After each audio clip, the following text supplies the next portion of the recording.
Honourable colleagues, we now will move on to the next round of questions. And I'd like to call upon the Honourable Minister of Sports, Arts and Culture, the Honourable Gayton McKenzie.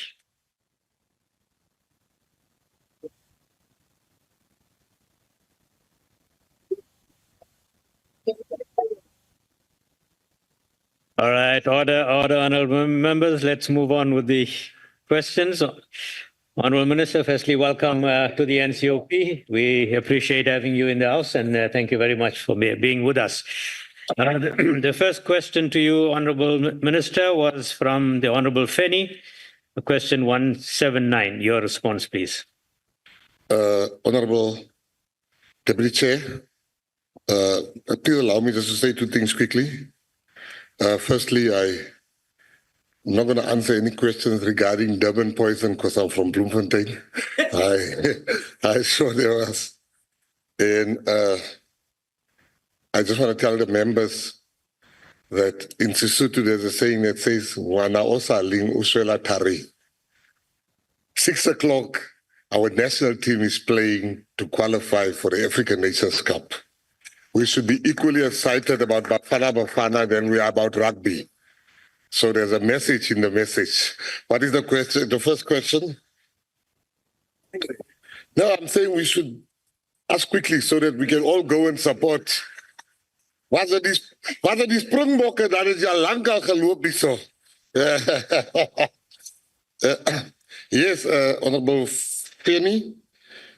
Yes, my department has a program regarding the repatriating heroes and heroines.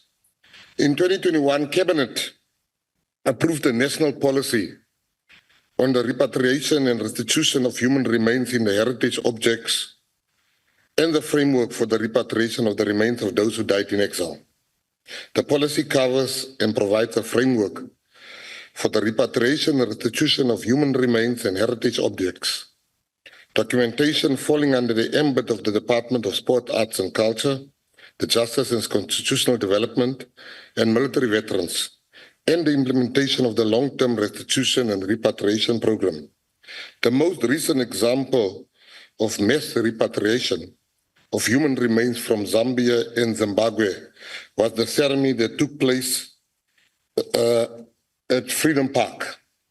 We brought back the youngest ANC Secretary General Duma Nokwe, Mema Muposho, and Basil February.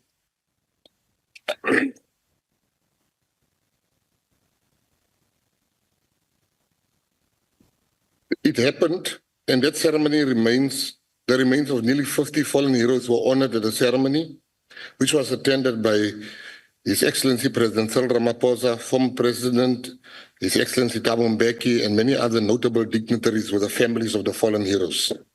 Further such repatriations are set to continue. Engagements and liaisons with host countries will continue for the purpose of identification of fallen heroes. The outcomes of these engagements will determine the possible form of memorialization to maintain relations between host countries and South Africa. In March 2023, Cabinet adopted an implementation plan with a country-to-country model in which human remains will be recovered and repatriated in groups in each country to consolidate time and cost. The plan's got different phases. In conclusion, Honourable, I just want to say that in the Department of Sport, Arts and Culture, this is going to be our headline program. We must bring closure. We must heal the hurt of the children that has not had the opportunity to bury their fathers and mothers. So rest assured, we've already in the first 100 days brought back 49 of our heroes. So in me being there, it's going to happen. Thank you. Thank you, Honourable Minister. I hope the honourable members got the subtle message that came from the honourable minister in his opening comments. Honourable Feni, do you have a follow-up question? Yes, thank you very much, Honourable Chairperson. Good afternoon, Honourable Minister. As you are always availing yourself also in our select committees must also raise that, as it has been the situation. Honorable Peter, when was appreciating Honorable Minister who played. With regard to, in terms of, we have already presented, in terms of memorialization and then also the question of appreciating today in history, I think it's something that we must share. 35 years ago, it was the release of 5 Robben Island prisoners led by Ahmed Katrada. With regard to what you are raising in terms of ensuring that we are celebrating and also keeping the legacy alive. The question that I want to have, in connection with that, as a commitment that have you made, here, which form? Because we are raising this question of memorialization, but I just want to check the form of memorialization the department now is embarking on, in ensuring that civil administration is not forgetting about those heroes, especially with those that are currently living, because our legacy is not only for those who have passed, even though we are appreciating it, but also the question of those who are also, living. Thank you very much. Thank you very much. Thank you, Honourable Member. Honourable Minister, your response. All right. Now, I think we must be honest. The 7th administration, the government of national unity, under the leadership of His Excellency President Cyril Ramaphosa, has done in the history of our democracy, we've never brought so many of our heroes back to South Africa. It happened for the first time under the GNU government. And at that very same commemoration, the president called me privately beforehand and he said, I must listen carefully, he's got an instruction for me and for the department. The instruction was, we need to build a hero's acre and we need to bring a memo to cabinet. Why am I mentioning that? Is to say that, this freedom that we enjoy today should never be taken for granted. People died for this freedom and we will not go back to the past. We are a socially cohesive country. We will hold hands. And the ones that want to take us back, they can remain there. But Runa, we are moving forward. Thank you. Thank you very much, Honourable Minister. The next follow-up question is from the Honourable Du Plessis. Thank you, Honourable Chair. Thank you, Honourable Minister. I'll be as quick as possible. Honourable Minister, firstly, I'd like to say it's interesting that you mentioned the Heroes Acre. My uncle is actually in Namibia, buried there. This is why this is a very important question that I want to ask now. And it's incredibly good to hear that there is progress, not just for our collective history, but for the families of these brave individuals. What guarantee is there to ensure that their grave sites are respected and maintained? And that what happened to Sarah Bartman's grave, yes, she was not a struggle hero, but she was a symbol of the vulnerable. And her gravesite being destroyed was additional destruction to her and what she stood for, as well as other historical sites like Kliptown, Lily's Leaf, and capture sites and exit houses throughout South Africa, that the same doesn't happen to these graves of these heroes. I just want to end it with, it was an incredible thing for my grandparents to be at his grave and see the respect that he got because he gave up his life, as many, many brave people have in this country and the history of this continent. Thank you, Honourable Minister. Thank you very much, Honourable Member. Honourable Minister, your response. Thank you, Honourable Du Plessis. I'm very happy to hear about your family members being at the Heroes Acre. It's really something to be proud of. But I want to say to you, I disagree when you say Sarah Bartman was not a struggle hero. Sarah Bartman was a struggle hero, a heroine. She was iconic. She fought. She was humiliated for the freedom that and she was resolute that freedom shall come in our lifetime.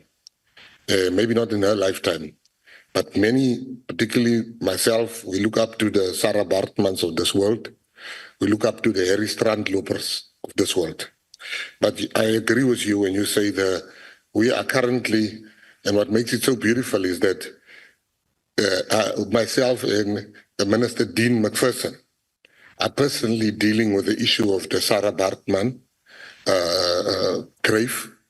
And with my next appearance here, we will come with very good news because we have to prevent it. It cannot happen, and it shouldn't happen.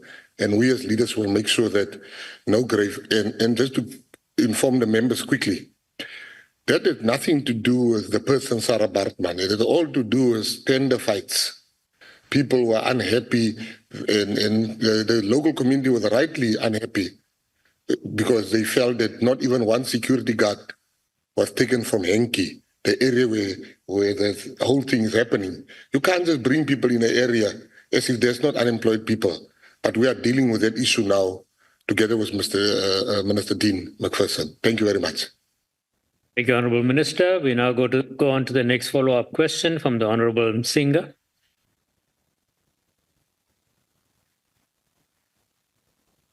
Honourable Chinga, are you on the platform?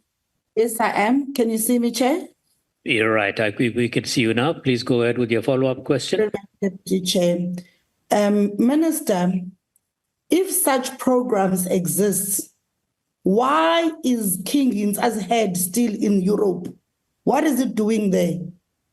If such programs exist, as you say that the policy was drafted in 2021, which efforts have been taken to also focus on celebrating our living legends and icons while they are still alive, as Honorable Feni was saying, especially those still impacting and affecting our lives today, rather than only honoring them after they have passed? Heroes like CIC Julius Malema, Bantu Olomisa, King Buyele Khaya Dadinjebo, the only king that fought in the struggle of this country, Mxolisi Ulana, Sonwabile Ndamase, Tony Brian Matyaga, Jonathan Butler, Mama Maralo, Makayantini, Mark Boucher, zininzi inqawa enokuthetha ngazo, Minister, ezisaphilayo kodwa are not recognized. We need to celebrate not only those who fought in the past struggle, Minister, but also those who are actively contributing to the society today across various fields: music, art, sports, fashion, social,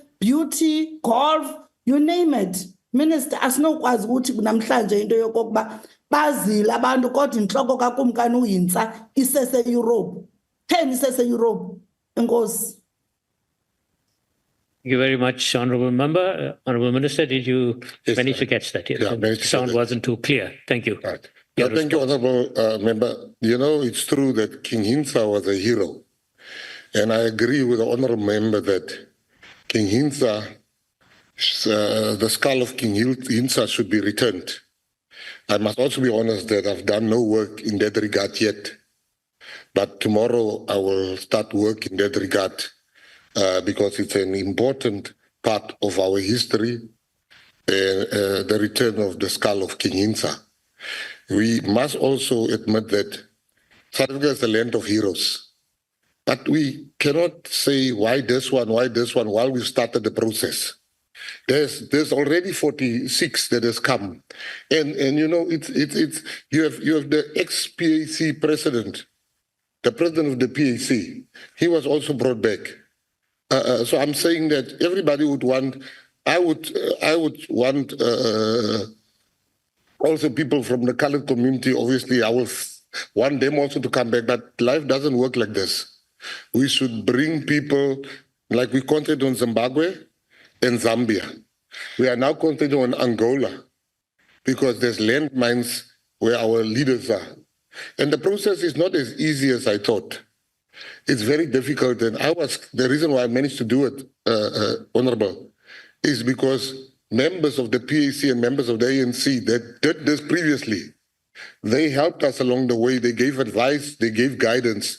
So it's not McKenzie, it's really a collective of the government of national unity that did this. And I do take what Honourable Member is saying. We are a land of many heroes. And thank you for reminding me about King Hintsa. Thank you very much. Thank you, Honourable Minister. The next follow-up question is from the Honourable Verwoerd. Dankie, agbare adjunk voorsitter. Agbare minister, Daar lê krag in geskiedenis van die wat ons land gebou het, die wat help veg het vir ons vryheid, is dit baie belangrik om toe te sien dat hulle hier is. En ek glo met die repatriasie doen u dit met waardigheid. Maar daar waar hulle tans tot rus gelê is, en u het gepraat van die Heldeakker, en moet ek vir u sê, die toestand van die Heldeakker, van ons begrafplase tans, is nie, agbare Du Plessis dit genoem, van Sarah Baartman se graf, is nie met waardigheid, hulle kan nie met waarde tot rus gelê word nie. Ons word nie toegelaat om daardie persone werklik waar te celebrate vir wat hulle vir Suid-Afrika gedoen het nie. En ek weet begrafplase is 'n munisipale funksionaliteit, maar ek glo dit is belangrik dat u departement tog 'n hand daaroor hou om toe te sien dat hierdie heroes van Suid-Afrika wel tot waarde tot rus gelê kan word. Het u enige planne? Gaan u iets daaromtrent doen en hoe gaan u verseker dat munisipaliteite wel daardie begrafplase netjies hou waar ons helde ter ruste gelê is? Dankie. Thank you, Honourable Breed. Honourable Minister, your response, please. Agbare de Breed, baie dankie vir wat u nou net sopas gesê het. En ek stem volkome saam. Ek stem 100% met u dat daadwerklike stappe moet geneem word. Eerstens teen die munisipaliteite dat nie ons begrafplasse in 'n toestand hou waar ons almal kan trots wees. So ek stem volkome saam met u as dit kom by die begrafplasse. Maar ek wil ook vir u sê dat die Sarah Baartman, dan moet ons nie hanteer asof dit al die grafte is nie. Ek het verlede week verby Walter Sisulu se graf gery. En hy was mooi na gekyk, vars blomme, geen kraak, alles was mooi daar. So ek wil maar net sê, die Sarah Baartman, dit is in 'n slegte toestand, maar ek wil ook nie hê dit moet wees dat ons dink dat al die helde van gister en eergister se grafte so lyk nie. Ons gaan daar daadwerklike werk doen aan die Sarah Baartman se graf. Dit beloof ek vir u plegtig. En tweedens en laastens wil ek vir u sê, ons het baie, dit is nie net met grafte, maar ook met sportstadiums. En ons kyk, die munisipaliteite maak net nie die goede reg nie. Die goede verval in onbeskryflike toestande. En ons het nou besluit as 'n departement, ons besig om te skryf na Treasury toe om hulle te vra of ons die geld kan terughou. Want hulle kry geld om die stadions reg te maak, om die grafte reg te maak.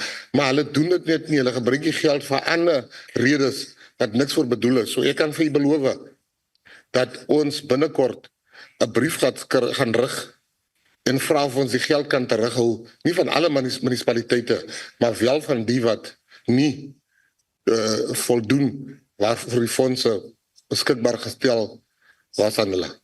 Baie dankie. Thank you, Honourable Minister. We now move on to the next question, which was question 187 from the Honourable Dr. Skriwakokel. Minister, could you respond to that question, please? All right. You see, the transformation of the naming landscape in South Africa is a critical component of the heritage landscape. The process follows the South African Geographical Name Council, SAGNC Act number 118 of 1998, and the United Nations resolutions and geographical names which guide the process of name standardization and name changes in South Africa. The Provincial Geographical Names Committee, PGNCs, hold public consultation meetings prior to submitting name change applications to the SAGNC. And the minister do not process and should never process any name change applications unless there is documented proof of credible public consultation at the local level.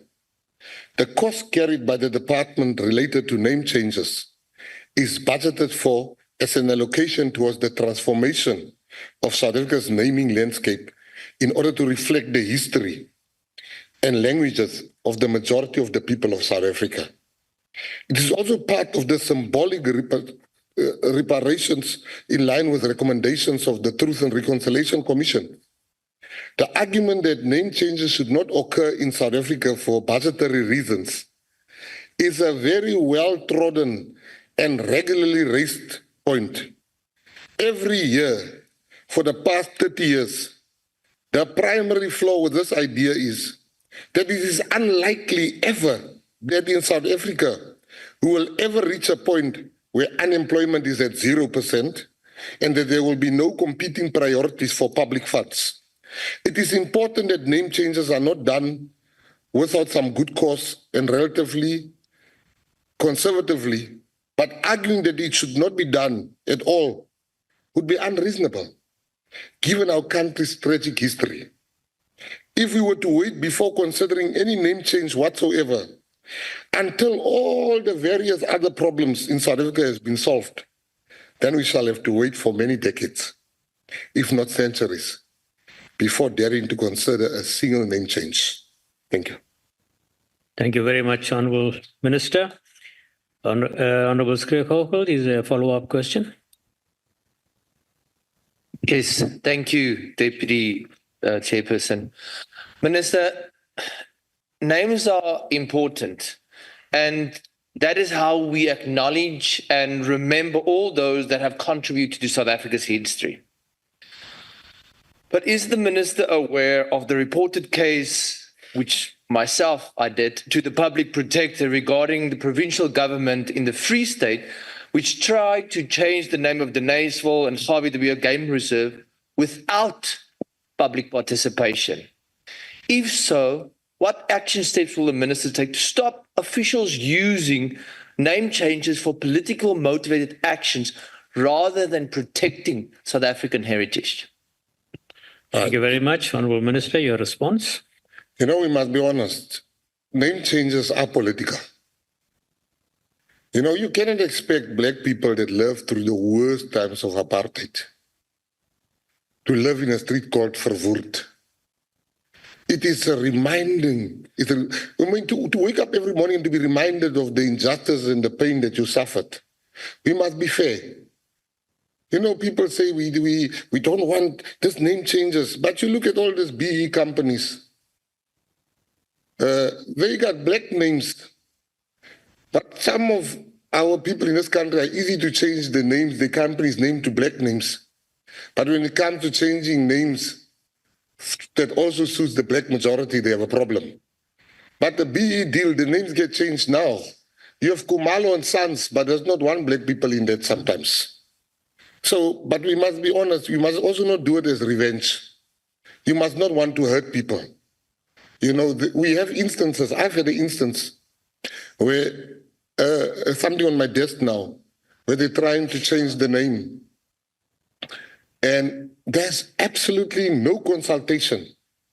They just wanted to hurt the white minority in that town. They never spoke to nobody. They never asked them, what do they feel? I sent it back. What I'm saying is that we should understand we've got a troubled history. And that history would need us to make sacrifices. White people need to understand there's certain names that will have to change. Black people will have to understand that it should be done not in a way as revenge, but it should be done in the spirit of how far we've come as a country.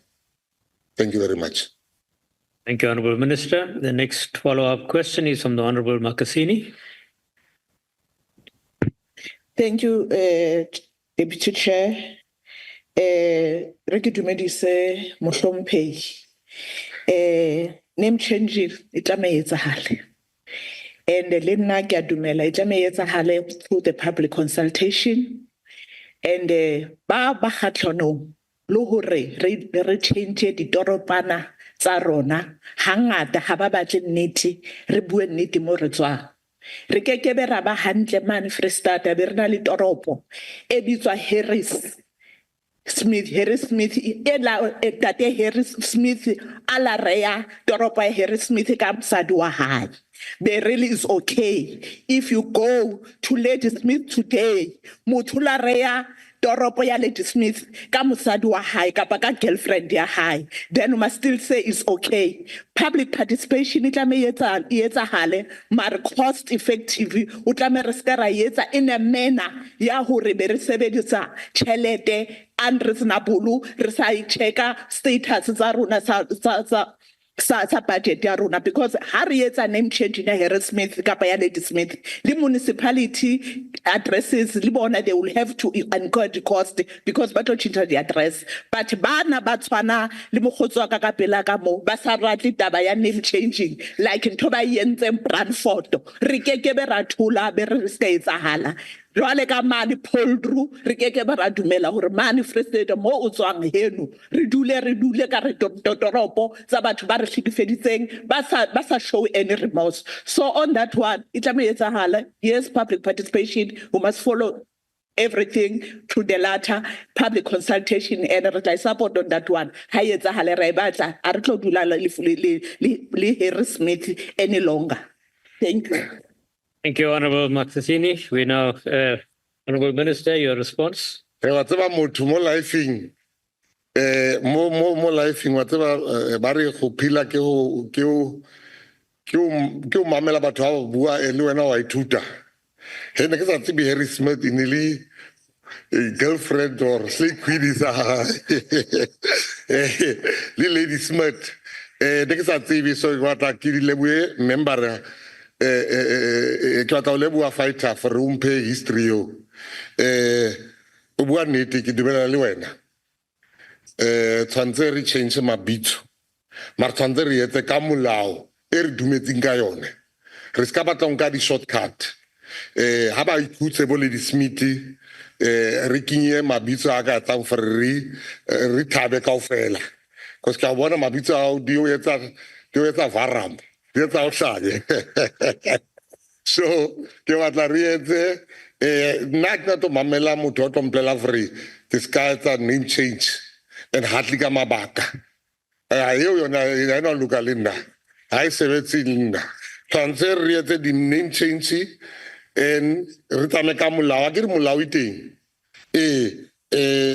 because if I do mabitso I am Leo sani na makezi ki tatisa slave queen aga kere taudu yeli ki re ga slave queen ba ke ta mo sala fela check you protect me.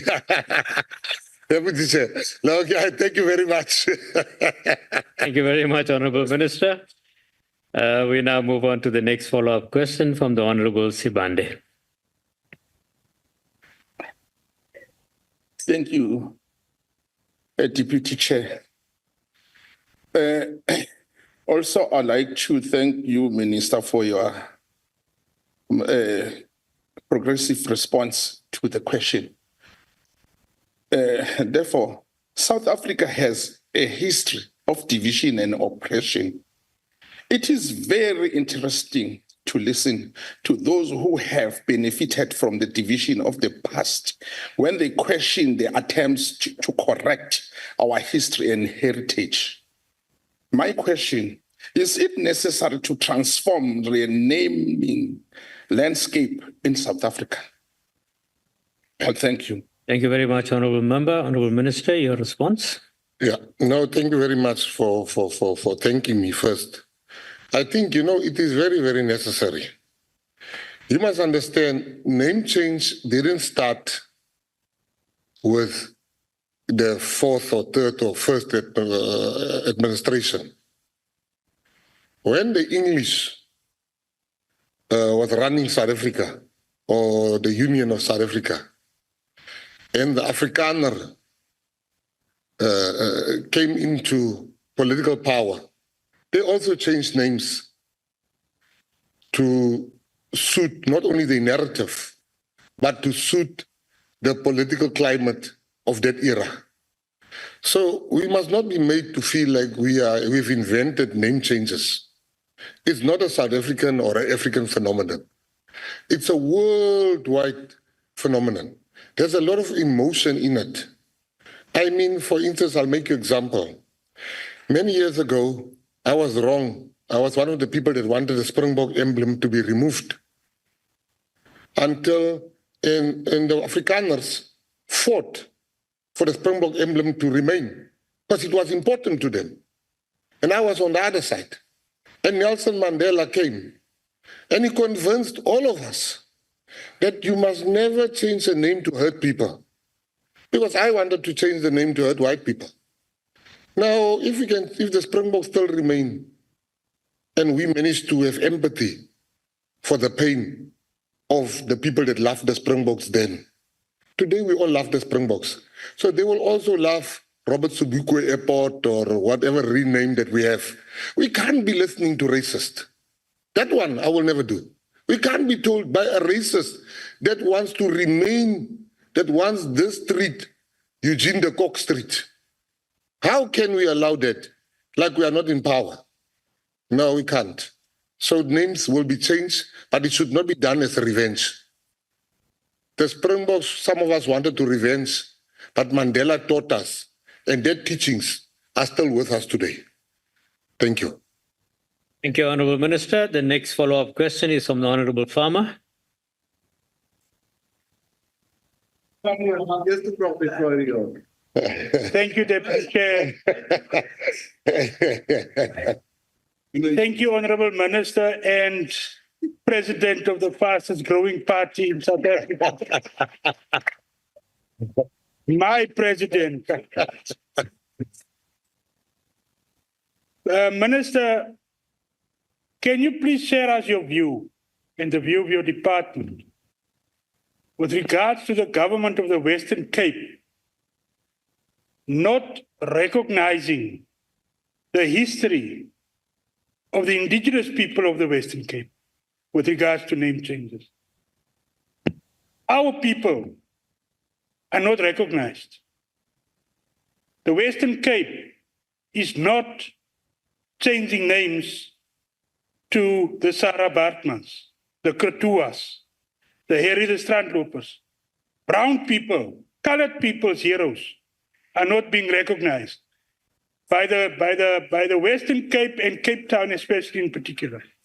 Can you share us your view on that? That's President. Thank you very much, Honourable Farmer. Honourable Minister, your response? You know, I speak with the Honourable Minister once a week, and we always speak Afrikaans. Now when we are here today, he's speaking to me in English. You must say, I want to say that, you know, I agree with him. There's a slow pace of name changes in the Western Cape.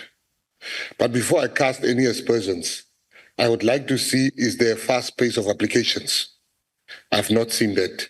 So I need to balance to say, because you can't say we are not changing names and there's no application to change names. And, you know, the reason why I was appointed the Minister of Sports, Arts and Culture is to do the people's will. And if the people of the Western Cape, whoever was, if it's true that they were blocking, and they were blocking it, that's about to change. Because this falls under the Department of Sports, Arts and Culture, and I am the minister now. So there's no excuse. We can't be blaming the DA if it doesn't happen in future.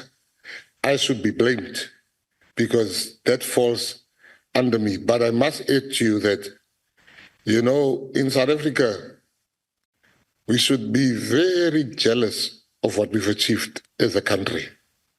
You know, some of us here and elsewhere, we sometimes underestimate what we as a country have achieved. We have become one nation. I make the one example of this term. I knew white guys, they were wet, when they were wet behind the ears, they were taught racism. But today, that very same white guy that was wet behind the ears, his eyes get wet when he sings Morena Bulukas Chabasaruna. I know black people that fought to death not to speak Afrikaans. But today, the very same black people that fought to death are singing with gusto. So we should never, never underestimate how far we have come as one nation under God. Thank you very much. Thank you very much, Honourable Minister. That concludes question 187. We now move on to question 180 that was posed by Honourable Mokwele. Your response, Honourable Minister.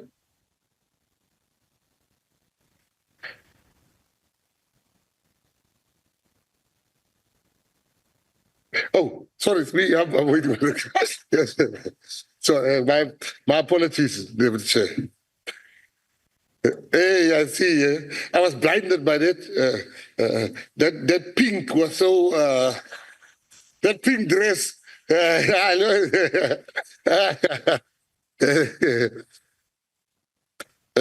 Honorable Mukwele, I would like to thank you for this question, as it places a clear focus on an area of work under my ministry that requires serious attention. I would like to assure Honorable Member Mukwele that the matter of digitizing our archives and putting systems in place to retrieve our records easily is one that I do not take lightly. Since we are clearly far behind where we would like to be as a country, especially when it comes to the mass scanning of documents. That being said, here's the background of the current problem that you have highlighted, Honorable.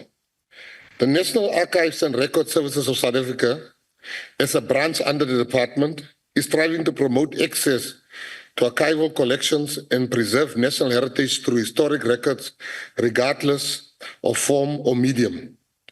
Archival records are collected nationwide in different formats and media.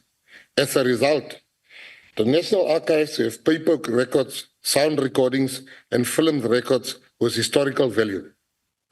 Records such as those covering the Truth and Reconciliation Commission, including audio tapes, the Rivonia trial, dictabelts, treason trial, dictabelts, CODESA, the multi-party negotiating forum, the Constitutional Assembly, the Soweto uprising, and more have been digitized with the intention of making them accessible to the public through the use of the National Automated Archival Information Retrieval System.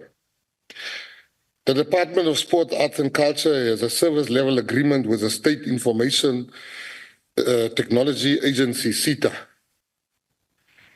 for the hosting and maintenance of the National Automated Archival Information Retrieval Systems, as they are the ones who customized and implemented the system for the department. However, I'm advised since the retirement of the lead resource at SITA, who was maintaining the system, SITA has struggled to allocate someone else with the requisite technical skill and knowledge to maintain the system. This led to the system being unstable, as SITA could no longer maintain the system up to the required standards. DSEC continued to work with SITA, however, to ensure that even when the system was unstable, DSEC data was protected and backed up internally, as the service level agreement with SITA is still intact and in effect. I'm advised that SITA issued an open tender to appoint a service provider to maintain and upgrade the system over a 12-month period. The service provider started working on the system in September 2024. The appointed service provider is responsible for stabilizing and upgrading the system to the latest version, maintaining the system, and ensuring that there's skills transfer to the SITA team to be able to do it so we don't find ourselves in the same situation. Maintaining the system also going forward, we now expect, and in fact, no, we demand that the system will be stabilized and improved based on the planned upgrades and maintenance measures. The department is also utilizing access to memory as an alternative to capture archival descriptions, publishing these to NARSA website to enable easier access to archival records by the public. ATOM, which is the abbreviation used, is a project by the Internal Council on Archives that provides free software for institutions to disseminate their archival holdings on the internet.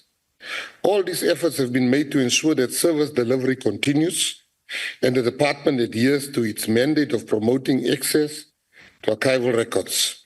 Thank you very much for that question. Thank you, Honourable Minister. Honourable Mokwele, do you have a follow-up? Thanks very much, Deputy Chair.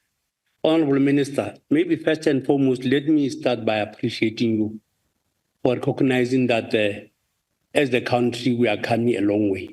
And also for recognizing that the ANC-led government has done a lot in making sure that, in particular, with the particular question that I've been asking you, to make sure that you don't want it to hold us back. I really appreciate you.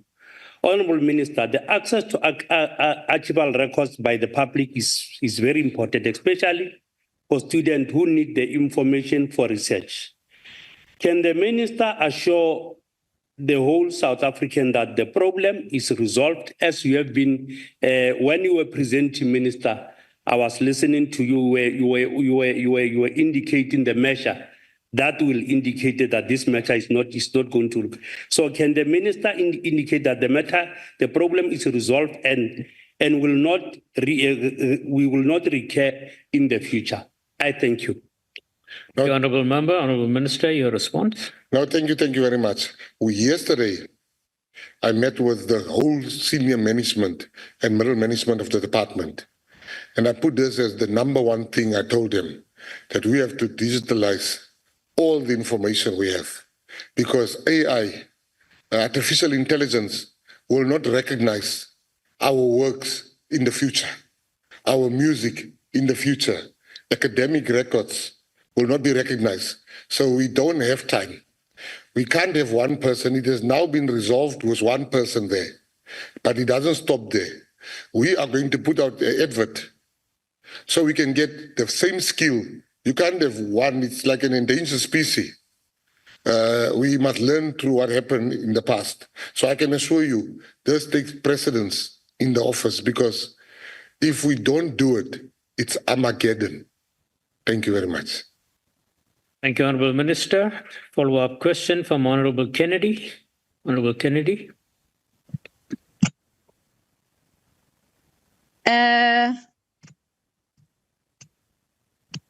Thank you, Honourable Chair. Thank you, Honourable Kennedy. We can see you. Go ahead. Okay, good afternoon, Honourable members of the House, and good afternoon, Honourable Minister. Minister, any new technological system introduced needs related training for it. Seeing that this National Automated Archival Information Retrieval System was not yielding the results or was not being used as anticipated, was there any operational training in preparation of the system operators to have thorough knowledge of this? If it's so, how were the operators prepared? Thank you, Honourable Minister. Thank you, Honourable Member. Honourable Minister, your response. Thank you so much, Honourable, for that question. I agree with you. You can't have a new system without training the people.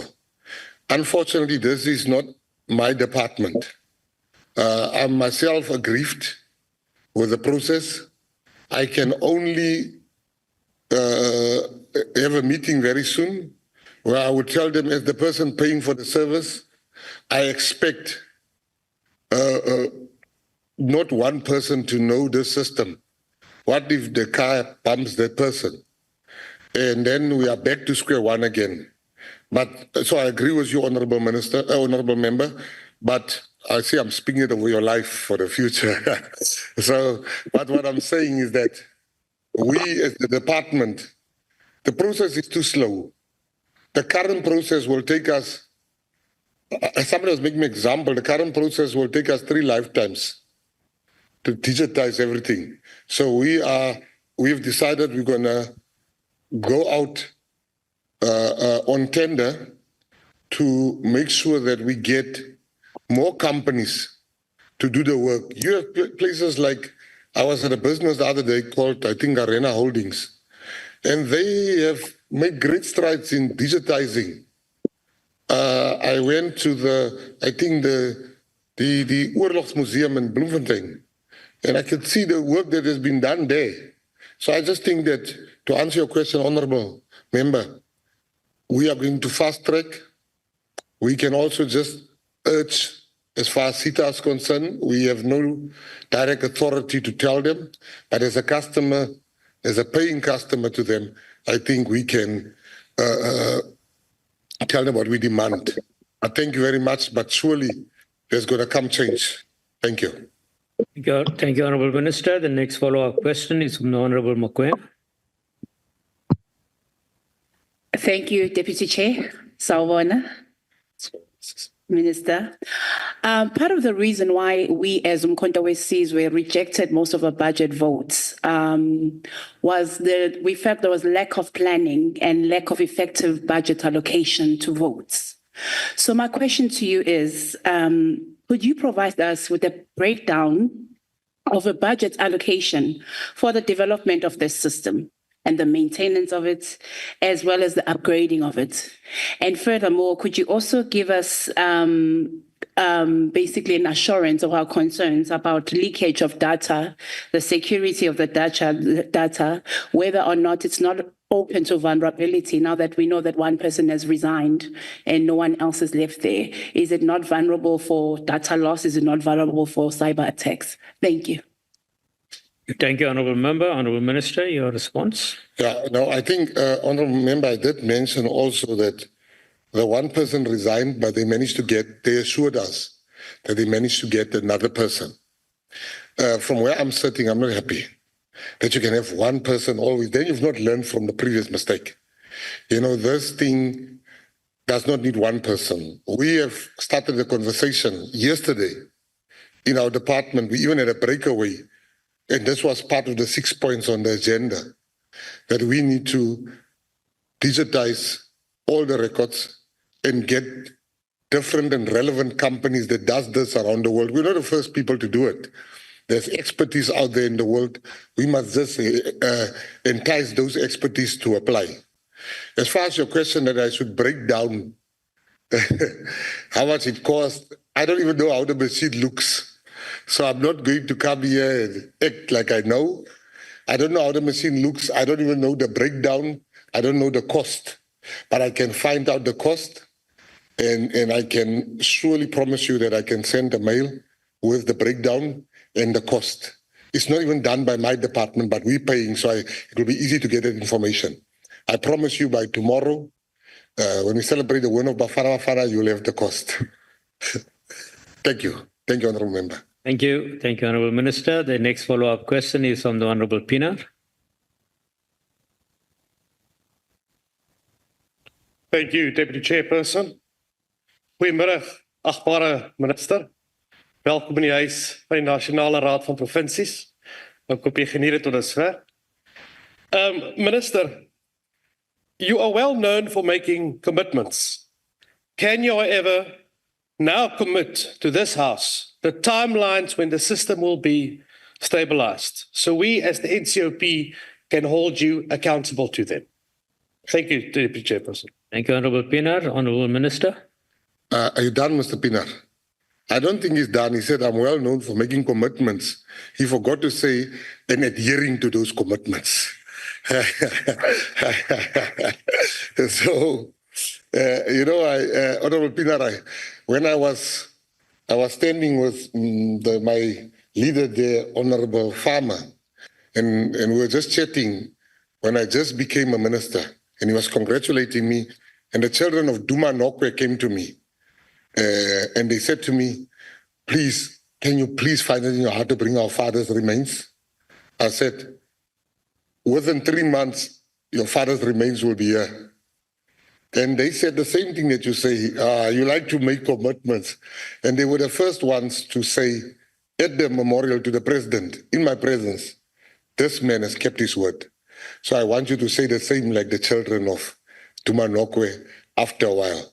I don't know the timelines, but I can make sure the timelines get to you by tomorrow, because I've left them in to strategize. Tomorrow, Honourable Pinar, achtbare Pinar, ek sal vir u vind en ek sal die nommer vat voor ek loop en seker maak dat ek die datums kry en terugkom sodat u ook kan goed praat van my in die volgende besoek wat ek hier kom aflê. Dankie. Thank you, Honourable Minister. That concludes question 180. We now move on to question 191 as asked by the Honourable Verwoerd. Honourable Minister, your response, please.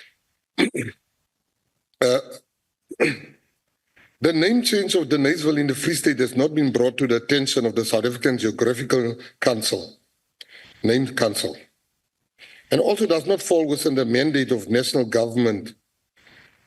As the Minister, Sports, Arts and Culture, I'm therefore not aware of any proposal or decision of this name change. Names of municipalities do not fall within the jurisdiction of the South African Geographical Names Council, Act number 118 of 1998, and therefore do not fall within the mandate of myself as the Minister. But I've heard about people talking and asking me about Deniseville. I can assure you that I've not seen anything on my desk. I even went to the extent of making a call, and it is not yet at SAGNC Act, SAGNC. I must add that the process of name changes generally should be considered in the context of being part of symbolic reparations in line with the recommendations of the Truth and Reconciliation Committee. So I want to assure you, Honourable, that Deniseville shall be treated with the same way. It should go through the same processes.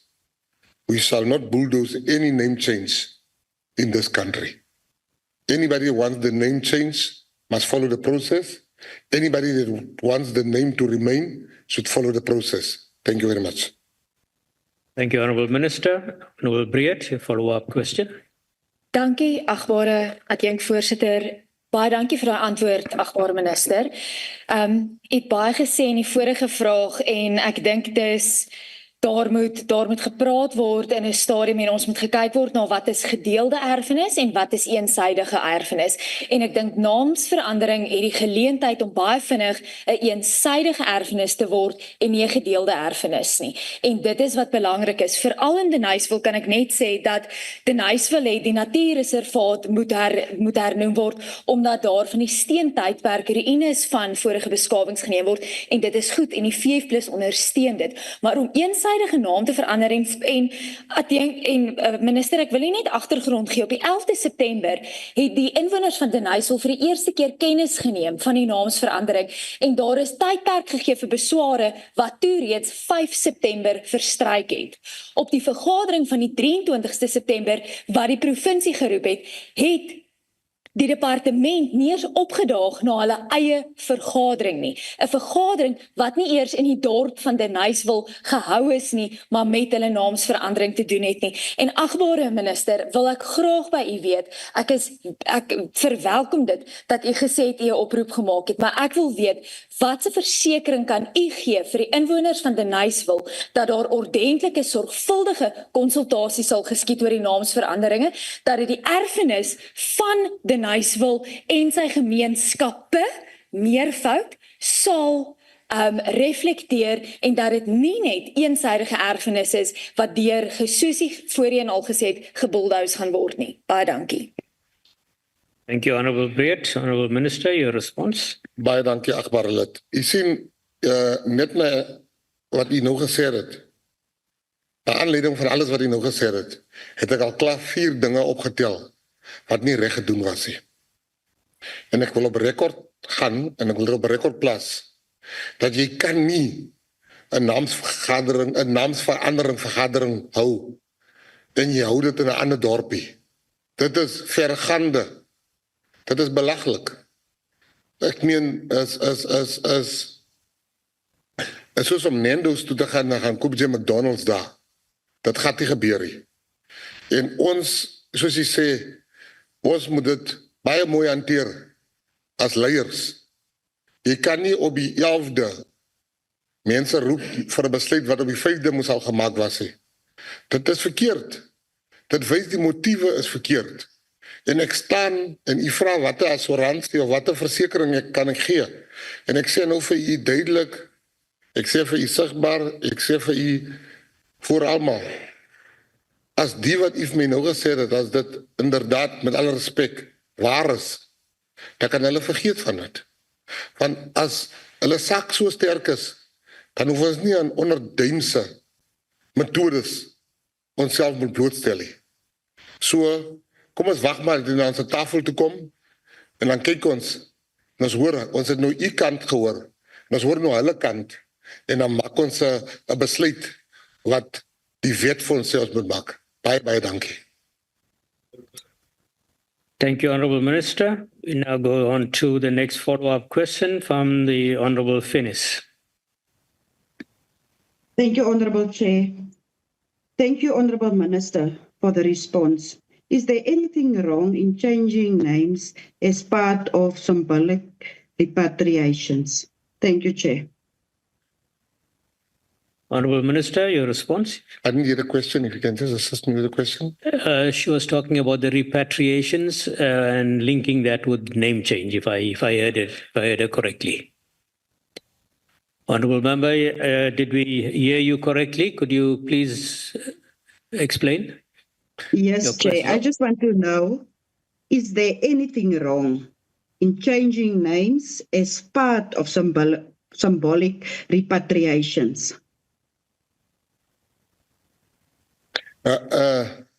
Maybe it's two questions in one. No, there's nothing wrong with name changes. Name changes will happen. Name changes shall happen. We must change names. And those ones that say, yeah, name changes are being used for revenge. We change a name to Beyers Nordia Street.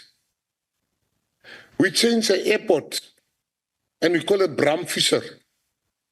Now you can't say this thing is against white people, for instance. But we've changed names to our white heroes. So I just want to get that one out of the way. Secondly, there's absolutely nothing wrong with name changes. It must be done right. There's everything wrong if it is done purely for revenge or purely outside the rules. Then the issue of, when you're a child and you see and your father died in exile, and you see children with their fathers, and you don't even know where your father is. It's not right. So we will keep on until we bring the last person that fought for this freedom. We will bring them back. One journalist, I was very fortunate to remember this journalist, was at the press briefing of Minister Ronald Lamola. And this journalist asked Minister Ronald Lamola said, we are going to go get the Guptas. And that journalist was there and he clapped hands. When we had the repatriation function, he asked me, when I said we are going to get the heroes in Angola, he asked me, how much is that going to cost? I said, not enough. You were quiet when we said we're getting the Guptas because it suits your narrative. But now when we go get our heroes that suit the narrative of others, you now want to know about price. So price is being used here to get those things. For me, I'm not going to allow those things. I'm going to do what the South Africans want us to do. And we are going to repatriate and we're going to bring the heroes back. We are going to change names that need change. We are not going to do it as a revenge. We will be circumspect in doing it. Thank you. Thank you, Honourable Minister. The next follow-up question is from the Honourable Brits. Thank you, Honourable Deputy Chair. Honourable Minister, I've been listening to you very attentively. In the words of Archbishop Desmond Tutu, and I quote, we engage in the monumental red herring of a divisive name-changing exercise. Do our heroes and heroines come from one political group? How many of the hungry and unemployed would put that hugely divisive and expensive exercise as their priority concern? End of quote. Honourable Minister, it's not my words. Now the question, was late Archbishop Desmond Tutu and his high moral compass wrong on the subject of name changes in South Africa? Thank you, Honourable Brits. I didn't hear a question there, Honourable Minister, but if you did, you can respond. Thank you. I didn't hear. I'm a bit lost. Honourable Deputy Chair, I can repeat the question that I've asked. My question is, Honourable Minister, was the late Archbishop Desmond Tutu's high moral compass wrong on the subject of name changes in South Africa? All right. Thank you, Honourable Member. Honourable Minister. No, you see,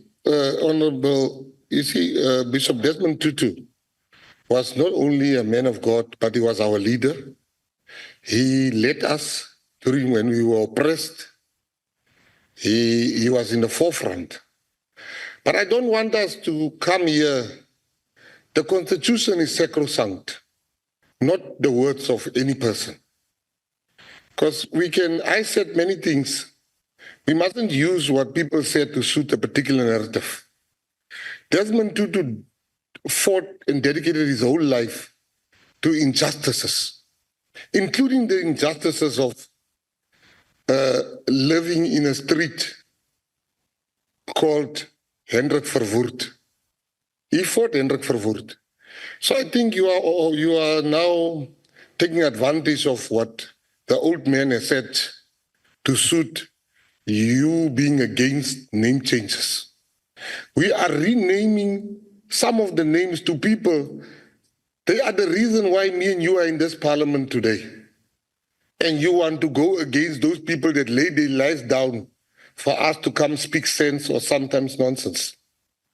We must not be apologetic. We have a past in this country. And people, I detest the things that suit yourselves.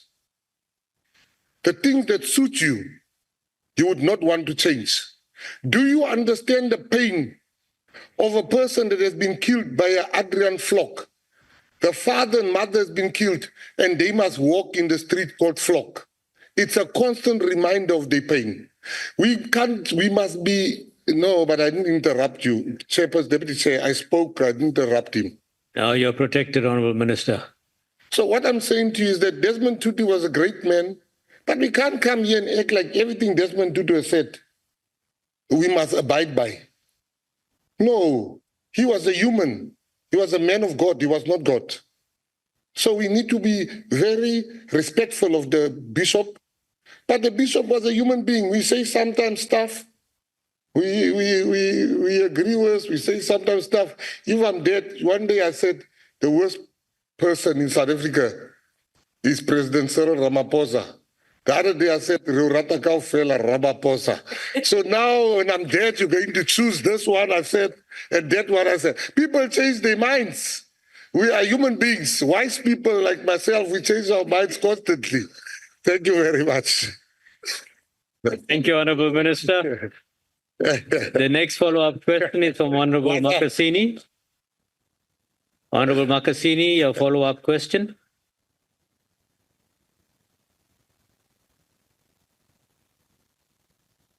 Thank you very much, Minister.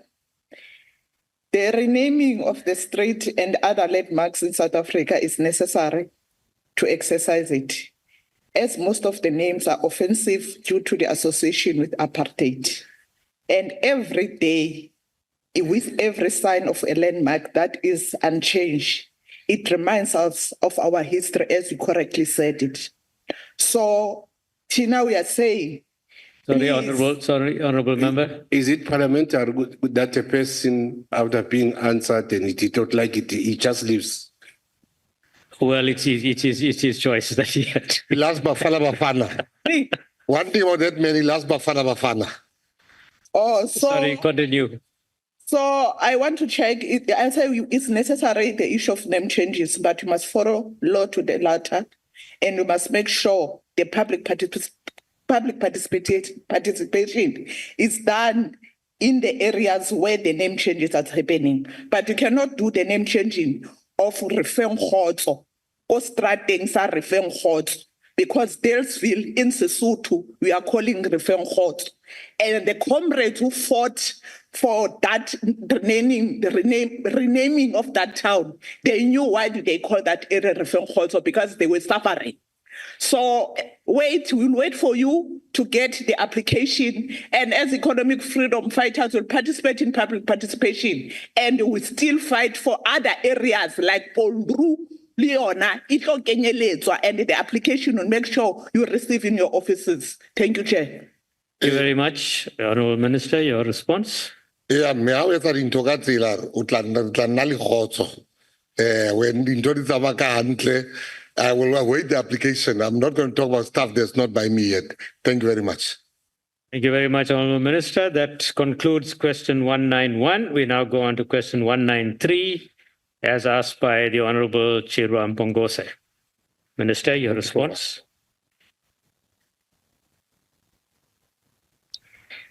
Your response. I have not been made aware that Sivuleleni Primary School in Soweto has no sporting facilities. However, I must hasten to add that this school is not alone. I've been advised that the vast majority of schools in our country, and I know it personally, have very few or even no sporting facilities, and that the vast majority of our learners are not participating in extracurricular activities, particularly sport. The Department of Sport, Arts and Culture has not been able to tell me why we were not informed about this particular school, but that is the thing with most schools in this country. They are in a state, there's no sporting facilities, but my department has, however, recently signed a memorandum of understanding with the Department of Basic Education on the implementation of sports in schools. I'm very serious about our intention as government to bring back extracurricular activities to schools, including sports and the arts. It is essential that access to equipment, coaching and equipment are broadened for the majority of young people in our country, because only this will ensure that we are able to transform sport in this country. We are also cognizant of the fact that we need to keep partnering with local government and improve the impact of local government as an implementer of sporting infrastructure. Local municipalities benefit from the Municipal Infrastructure Grant, ring-fence funding allocation for sport infrastructure through National Treasury and the Department of Cooperative Governance and Traditional Affairs. This will help to ensure that more facilities are built for access to various sporting codes. This act further provides management and technical support to more than 52 local municipalities, which also contribute to access to more sporting codes. The above being said, however, it is clear that we are not at the start of turning around a long-running challenge, and much work awaits us. The schools in South Africa is painful if you see our children don't play sport. And thank you, Honourable, for asking me that question. Thank you. Thank you, Honourable Minister. The follow-up question will be taken by the Honourable Suisa. Thank you, Deputy Chair. Thank you, Minister. Minister, I think each and every person that has been given an obligation to serve South Africans needs to be proactive and not reactive. So anything that is outstanding, the first thing that you should have found out is to how many schools do have and how many of those schools are special needs schools, because children with special needs need to be accommodated in different environments and need to be out there in the outside for them to experience, because some of them cannot sit for too long in a classroom that is very not conducive for them. Nonetheless, noting the assertion by the Minister on countless occasions that the department is prioritizing enabling access to various sporting codes in previously disadvantaged schools and communities, what has been the results of the analysis by the department and how many of these facilities will have to be created and upgraded in all provinces?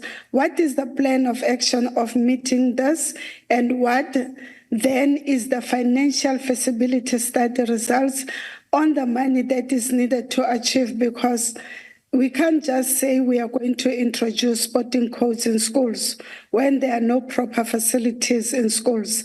And some of these schools are also exposed to vandalism because there is no proper fencing. So the feasibility study, what does it say? What are the results? We don't want to find ourselves by 2029 when the term ends, and then it's only then that projects are going to start to actually make sure that disadvantaged schools do have proper sporting facilities. Thank you.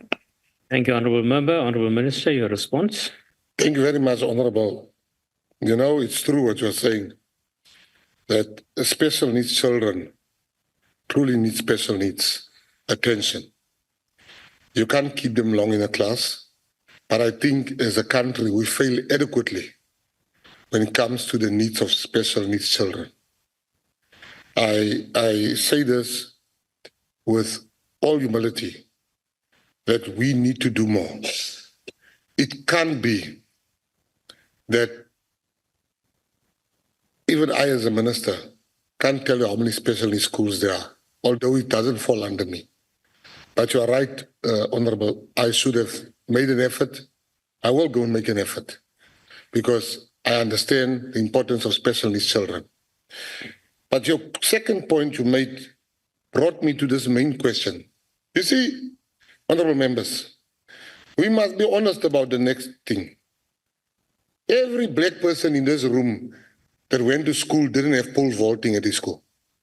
Every single one. You didn't have pole vaulting at your school.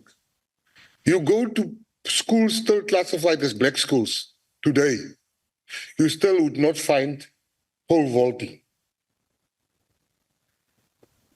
The kids that make it are from the private schools. The kids that make it has to go to the private schools. I can show you Walaza, Kiro High School had to take Walaza and he got a silver medal at the Olympics. Now I'll tell you something very deep that if you think about it, you'll understand what I saw after thinking about it for a long time. Walaza then went to the Peru Youth Championship, where he got a medal for 100 meters and a medal for 200 meters. He's the fastest under 20 old in the world. And they asked him at the press conference, he was sitting at my right-hand side, what is it that is your highlight since you've been winning medals? He said, the ice cream, the free ice cream machine at the Olympics. He says, I was there all day, every day. He still gets excited for ice cream. It tells a deeper story.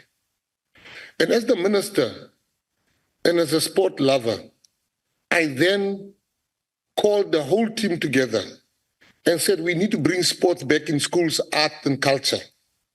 I then met with my counterpart, the Minister of Basic Education, Sasquarube. We workshopped this idea. We then got the memorandum of agreement and understanding after our bilaterals. We then spoke to countries even on the outside like Jamaica to come and ask them, how did you achieve all this greatness in running? We went to Azerbaijan. We asked them, how do you become such a gymnastic country in such a short space of time? We then ring-fenced in my department 69 million rand. The 69 million is to make sure that kids that they don't have the equipment must now get the sporting equipment. That 69 million has been ring-fenced. And I can tell you there's a new thing, I see it at all the private schools. It's wall climbing. It's something they put against the wall because it's an Olympic sport. Our schools in the townships don't have that. But we should not begrudge the private schools for having it. We should learn from the private schools because we should not get angry with them. We should learn from them. So I can assure you, Honourable,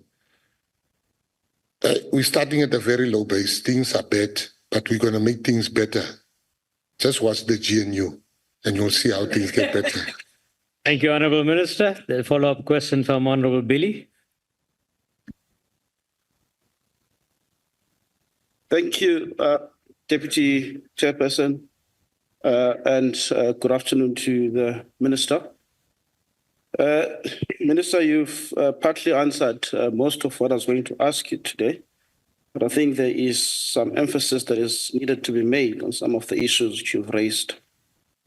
The Minister would know that at least 35% of schools in South Africa do not have sporting facilities.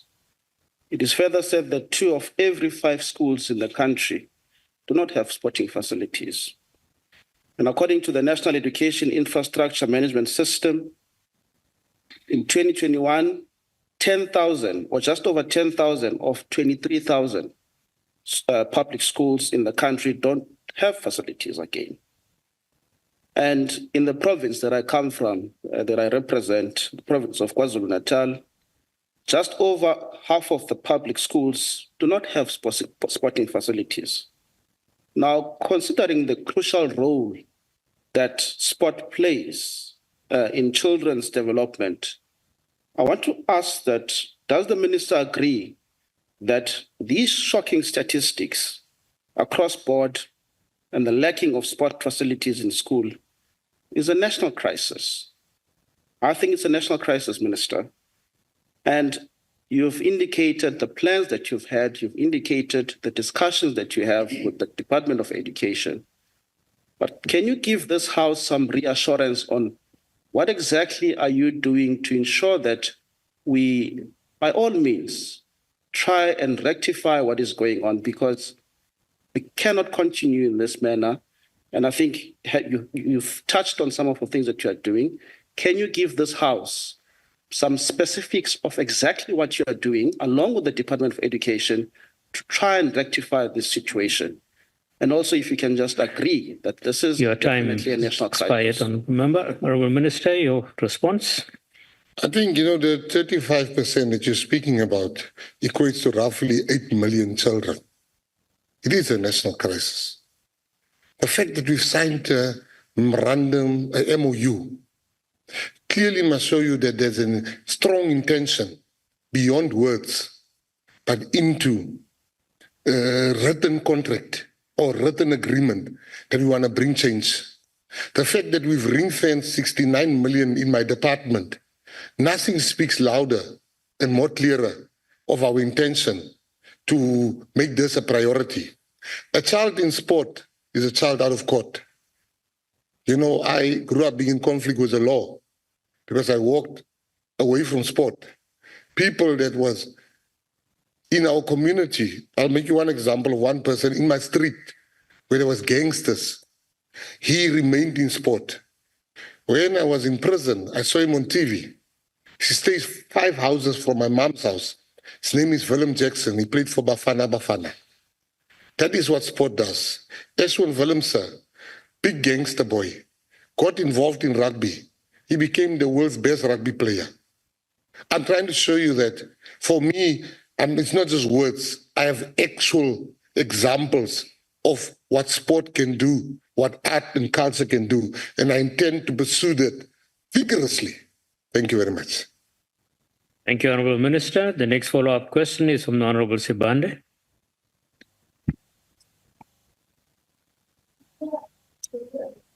Thank you, Honourable Deputy Chairperson. Also, thank you, Minister, for the response to the question. My question, is there any assistance that the department is receiving from the private sector in building sporting facilities? Thank you. Thank you, Honourable Member. Honourable Minister. No, thank you very much, Honourable. I can tell you, I see everybody's been having their 100 days. Mine is on Thursday. Please tune in. And that question, what I'm going to answer now will be, you'll see the actual sporting facilities being brought and helped. There's this perception in this country that the private sector is not helping. It's a lie. The private sector is going beyond the call of duty. Because the private sector, sometimes they give money and then the federations don't report back what happened to the money. I'll make you one example. Those medals we got now the other day from the Peru Youth Championship, there was no money to send the athletes to Peru. If there was not such a lively and smart Minister of Sport, Arts and Culture, a plan would not have been made. But because a plan was made by the sports minister, the Lotto is a private sector, they've helped. Betway is helping a lot. Yesterday, Betway bought equipment for kids here in Mitchell's Plain. Bidvest, Mr. Price, I'm telling you names of people that really, really help. So this perception, where always people want to blame the private sector is doing more than enough, but they can do more as the profit go up. But I'm not going to be the one bashing them. Thank you very much. Thank you, Honourable Minister. The next follow-up question is from the Honourable Nobo.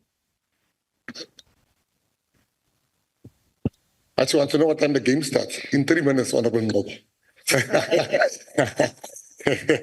I just simply your leg. Thank you, Chair. Honourable Minister, the absence of sports facilities in many schools, such as Sivuleleni Primary School in Soweto, reflects the neglect of the marginalized. So the question is, Minister, what steps does your department take, if any, to engage the local community and involve them when planning the development of sporting facilities? This is to ensure a true reflection of the needs of those communities,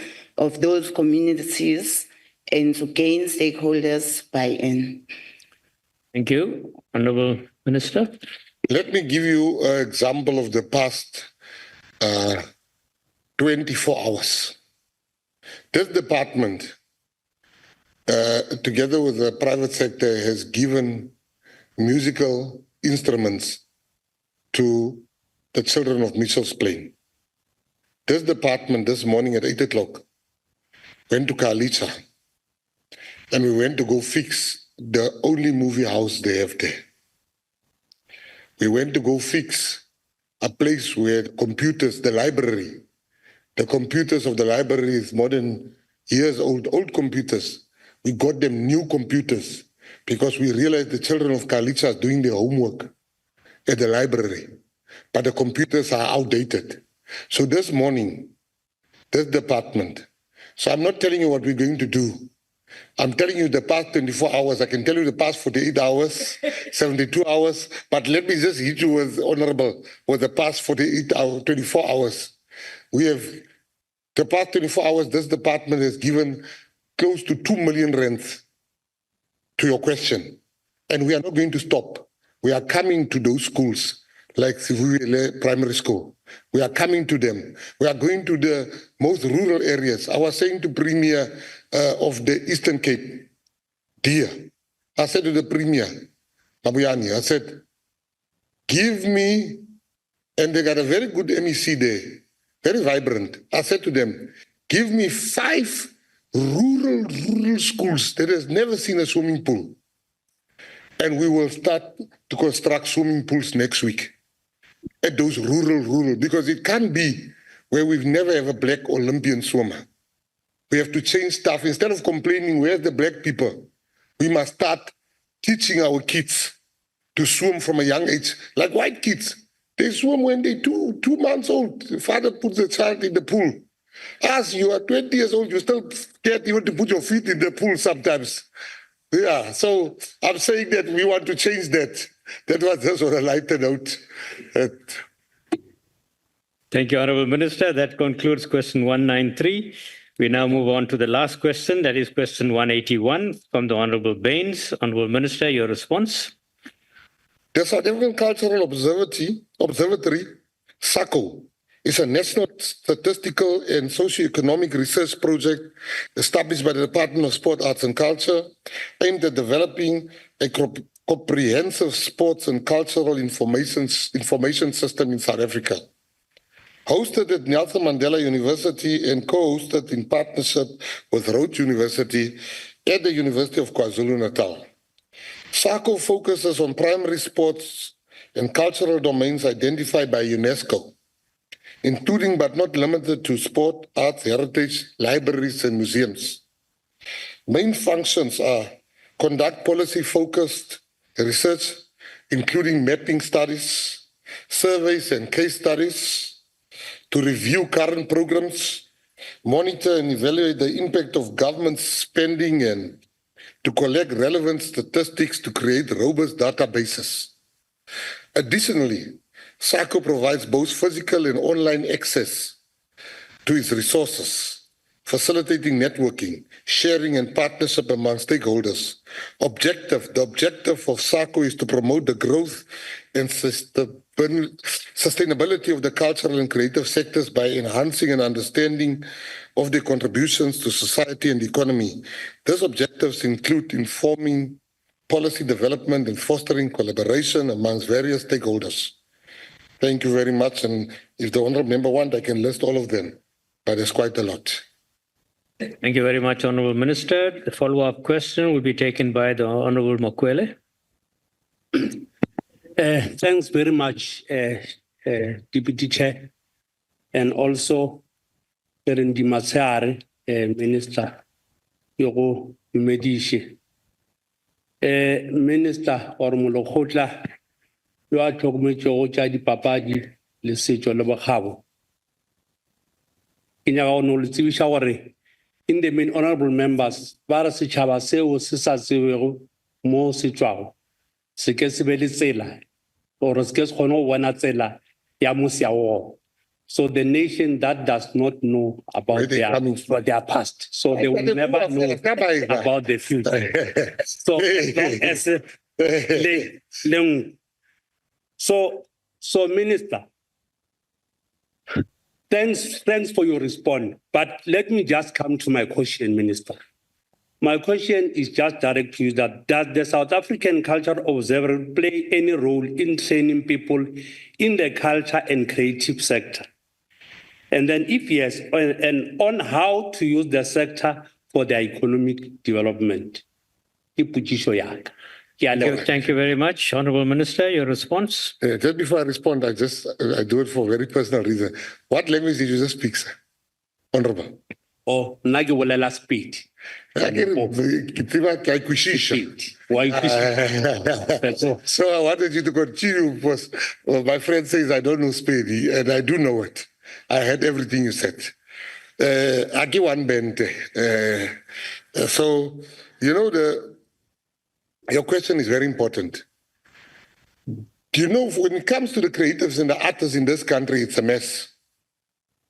Artists in South Africa are not recognized as workers. The cultural space, people are being exploited. You know, we have, I can talk here the whole day, but what I'm going to assure you is that we have met with them, the creatives in the Bosbarat, 2 months ago. We are reporting back to them before the month of October is ending, which is around the corner. And you will see the change. We will not change only one sector. We are going to change the whole creative sector. And we are going to come with plans. You know, we can't be a department of condolences that must give money when people die. We can't be that type of department. We need to make sure that we contribute towards better living and not to a casket when the creatives and the cultural icons have died. So I give you my assurance, Honourable Member, we will definitely come back with good results. Wakwishisha. Thank you, Honourable Minister. The next follow-up question is from the Honourable Peter. Thank you, Honourable Chair. Molom Shegas. Molom Shegas. My surprise to you, Honourable Minister, you remind me, Honourable Paulo Jordan, when you speak all languages. So you are more than bilingual. So you speak all 14 languages. So No, not all 14.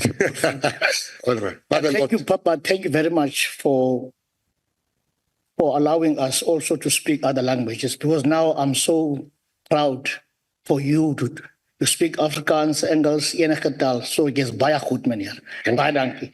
Now, my question is so short, Honorable Minister.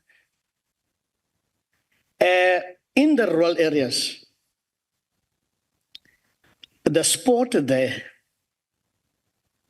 is no caretaker who take care for them. Now the earth has swallowed all our hopes, but you, Honorable Gayton McKenzie, you are the only one who remains for our rural areas to come and support the sport. In this house, we can all agree on the critical importance of teaching children their cultural heritage and keeping them actively engaged to preserve this heritage while protecting them from the social ills that often arise in the absence of such programs. However, it is concerning not to note the disparity in cultural initiative across provinces. While KwaZulu-Natal and the Western Cape boast active and vibrant cultural programs, the Eastern Cape, despite its rich cultural heritage, is facing significant challenges in this regard. While the South African Cultural Observatory, which is based in the Eastern Cape, offers invaluable research and insights into the cultural and creative Remember, please industries. ask your question. Your time has run out. The challenge still persists. One, how has your department leveraged this research to tackle the challenges that rural communities face in the Eastern Cape in terms of accessing the benefiting from cultural Honourable Member, your time has such run as out. community arts programs and local heritage festival? Thank you, Thank Chair. you, Honourable Minister. No, thank you very much. Thank you for your kind words, sir. I can tell you this. You know, the rural areas has truly been the most neglected areas when it comes to sport, arts and culture. And it is usually there where the talent lies. I have made it a vow. I've made a vow to myself that my term as the Minister of Sports, Arts and Culture will be a failure if we've not moved the needle substantively towards better sporting equipment, towards bringing Olympians. When we have more time and you invite me next time, one of my biggest projects in this as a minister is something called Project 300. Project 300 is where we want to take 300 Olympians to the 2028 LA Olympics. And we are going to look for those Olympians. Because it can't be in a country of 60 million people and we only have 6 medals. That we can do better, and we are going to do better, sir. Thank you. Thank you very much, Honourable Minister. The next follow-up question is from Honourable Gericke.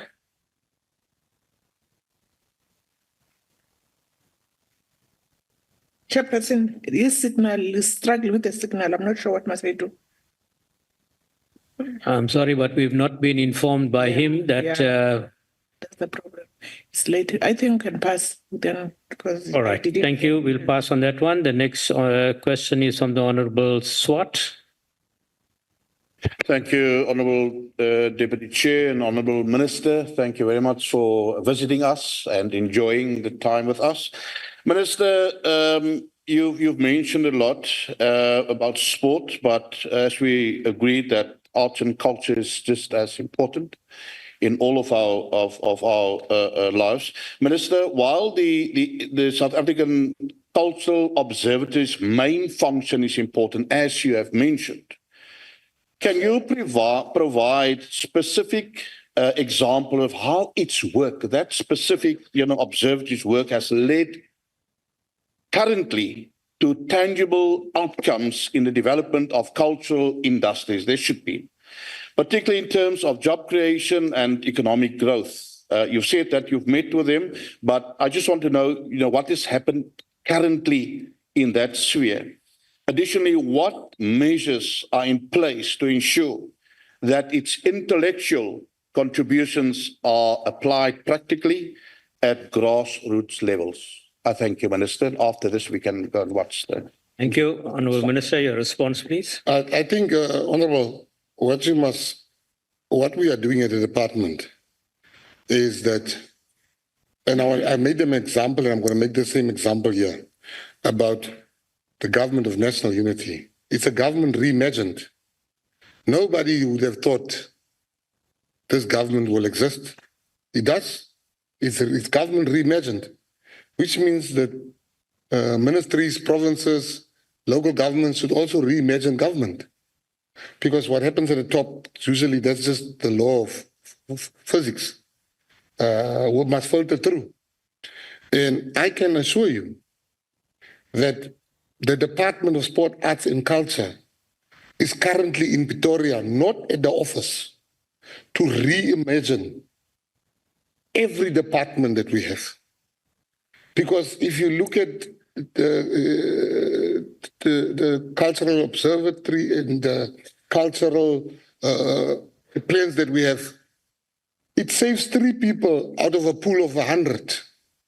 So we'll never see success. And you say, yeah, we talk about sport. You know, there's this perception, and I want to fix it now, that we just worry about sport. It is far from the truth. Our budget speaks to more money for culture than for sport in the department. But you see, sport is this thing where all the media follows it, social media follows it more, so that's why it gets more a prominent place. But at my next visit here, I will come and share a reimagined department with tangible results. At the moment, this department is doing so little for rural areas, absolutely little to nothing. Now we can't continue and try to go with this. We dismantle the framework in which it operates and bring a framework that speaks to all corners of South Africa. So I can make you proud the next visit because I like it here. I'm going to come back. Thank you very much. Thank you very much, Honorable Minister. And I think on behalf of all members of the NCOP, we want to thank you for making the time to be with us. I know that you are rushing off to give support to Bafana, and if you are there, I'm sure they will do well. So we want to wish Bafana all the best and to your department and the work that you are doing, Honorable Minister, and thank you for being here and for being absolutely honest with us. And as the NCOP, we support you and your program, and you're welcome. You can see the reception that you get in this house. So you're welcome at any time. Thank you very much, honorable members. That concludes the business of the day. The House is now adjourned.